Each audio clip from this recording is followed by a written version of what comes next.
जो रहते हैं उजालों में, जो रहते हैं अंधकार में, जो रहते हैं शब्दों में, जो रहते हैं निशब्द में, जो रहते हैं ब्रह्मांड के शून्यताओं में, जो रहते हैं पृथ्वी के परिपूर्णताओं में, वो रहते हैं बच्चों की किताबों में, वो रहते हैं साधु के रुद्राक्ष में। अंधे की आंख है वो, लंगड़े का बैसाखी है वो।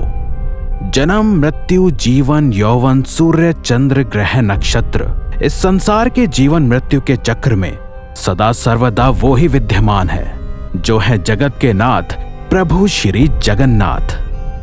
दोस्तों, ओडिशा अपने जगन्नाथ मंदिर को लेकर पूरी दुनिया में प्रसिद्ध है। हर साल लाखों करोड़ों की संख्या में श्रद्धालु यहाँ आते हैं। पर क्या आपको पता है पुरी में जगन्नाथ संस्कृति कैसे शुरू हुई, उसके पीछे की कहानी क्या थी और क्या है ब्रह्म पदार्थ जो प्रभु जगन्नाथ को जीवित रखता है? ये जानने के लिए इस वीडियो को अंत तक जरूर देखना। कहा जाता है कि मध्य भारत में इंद्रद्युम्न नाम के एक राजा रहते थे। उनकी राजधानी का नाम था अवंतिक। वे भगवान विष्णु के बहुत बड़े भक्त थे और हमेशा भगवान विष्णु के दर्शन के लिए इच्छुक रहते थे। एक बार एक ऋषि घूमते हुए उनके महल आ पहुंचे और कहने लगे कि राजन, ओडिशा में भगवान विष्णु के भव्य रूप नील माधव को पूजा जाता है, लेकिन वो जगह ओडिशा के कौन से हिस्से में है ये आपको पता लगाना होगा।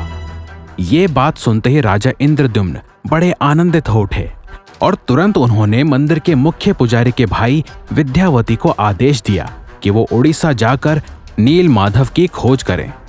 राजा के आदेशानुसार विद्यावती ओडिशा भ्रमण करने निकल पड़े।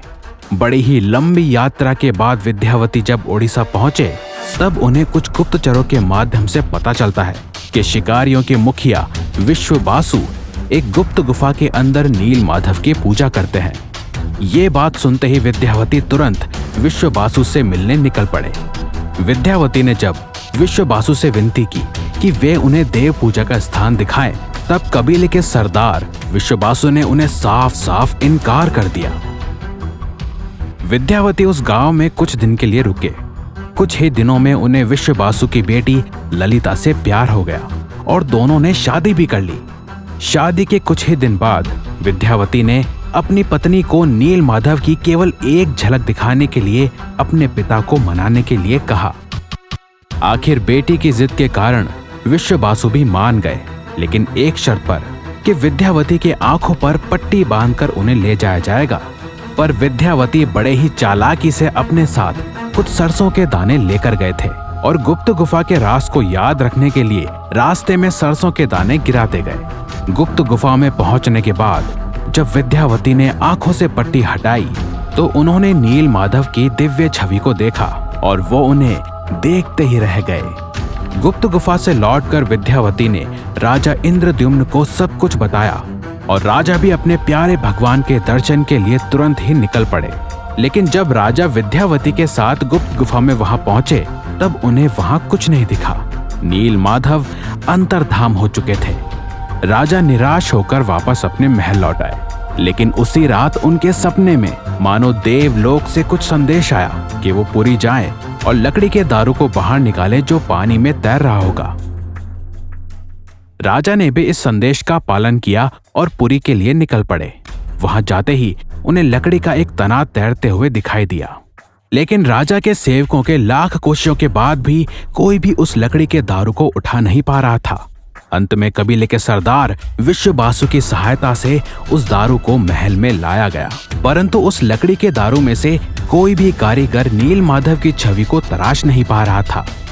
कहते हैं कि जब इस काम को करना मानो नामुमकिन सा हो गया तो देवताओं के शिल्पकार विश्वकर्मा एक बूढ़े बढ़ाई के रूप में प्रकट हुए और उन्होंने राजा को भरोसा दिलाया कि वो मूर्ति निर्माण कर सकते हैं, लेकिन एक शर्त पर कि वो भगवान विष्णु की मूर्ति को 21 दिन में बनाएंगे और अकेले ही बनाएंगे और कोई भी उनके काम में बाधा ना डाले।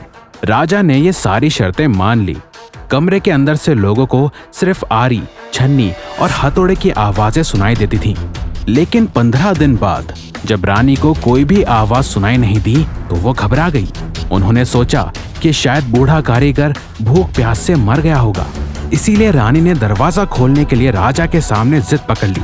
आखिर जब दरवाजा खोला गया तो राजा ने देखा कि वो बूढ़ा कारीगर जैसे गायब हो गया है। उसने अपने पीछे आधी अधूरी 3 मूर्तियां छोड़ी हुई थी, जो आज प्रभु जगन्नाथ, बड़े भाई बलभद्र और छोटी बहन सुभद्रा के रूप में पुरी के जगन्नाथ मंदिर में पूजे जाते हैं।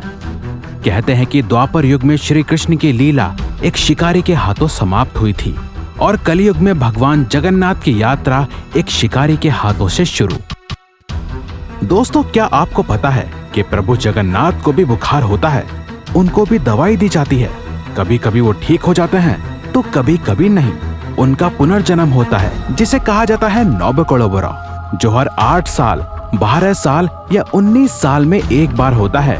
इन दिनों उड़ीसा सरकार पुरी में अंधकार का ऐलान करती है और कुछ पुजारी आंखों में लाल कपड़ा और हाथों में लाल कपड़ा बांधकर पुरानी मूर्ति में से कुछ रहस्यमय चीज को निकालकर नई मूर्ति में लगा देते हैं, जिसे कहा जाता है ब्रह्म पदार्थ।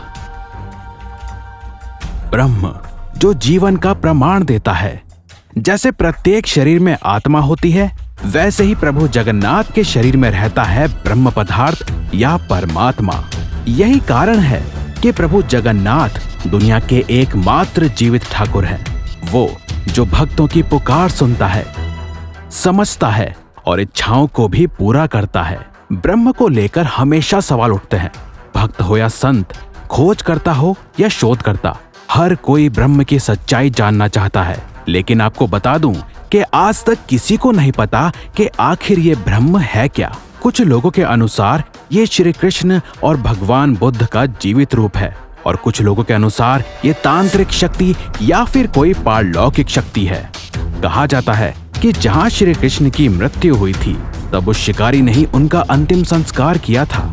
उस वक्त भगवान श्री कृष्ण का दिल यानी हृदय आग में जला नहीं था, जिस वजह से शिकारी ने उस हृदय को एक लकड़ी के गुच्छे में बांधकर समुद्र में प्रवाहित कर दिया था, जो फिर बहते बहते पुरी के समुद्री तट पे पहुंचा, जहां से राजा इंद्रद्युम्न प्रभु का मूर्ति निर्माण कर पाए थे।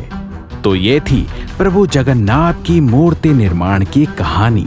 इसमें आपके विचार आप हमें कमेंट सेक्शन में जरूर बताएं और ऐसे ही ज्ञान से भरी और भी वीडियोस देखने के लिए हमारे चैनल विटी सेज को जरूर सब्सक्राइब करें। धन्यवाद।